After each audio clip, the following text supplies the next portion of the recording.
Voici les news du 26 novembre 2024. Grève de l'enseignement ce mardi. Les manifestants dénoncent les économies déjà annoncées, mais aussi celles attendues sous le prochain gouvernement de la Fédération Wallonie-Bruxelles. En ligne de mire de ces actions, la diminution des dotations aux établissements supérieurs ou encore la fin du système de nomination au profit des contrats à durée indéterminée voulus par la nouvelle majorité MR engagée. Toujours chez nous, la Belgique lance un appel d'offres pour de nouvelles éoliennes en mer du Nord. La ministre de l'Énergie, Tine van der Straten, annonce l'objectif.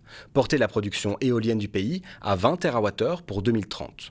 Cela représente 25% de la consommation totale des Belges. À terme, ce sont 3 parcs offshore qui devraient voir le jour en mer du Nord. Cet appel d'offres ne concerne que le premier.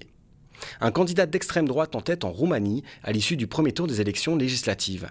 Călin Georgescu est décrit comme plus à droite que l'extrême droite, populiste ou encore ultranationaliste pro-russe par les médias occidentaux.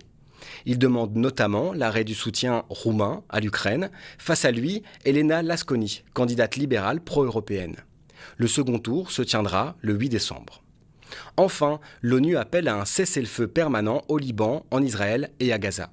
2 mois après le début de la guerre contre le Hezbollah, les États-Unis, l'Union européenne et l'ONU multiplient les efforts diplomatiques afin d'imposer une trêve. Le cabinet de la défense israélien doit se prononcer ce mardi sur cette décision.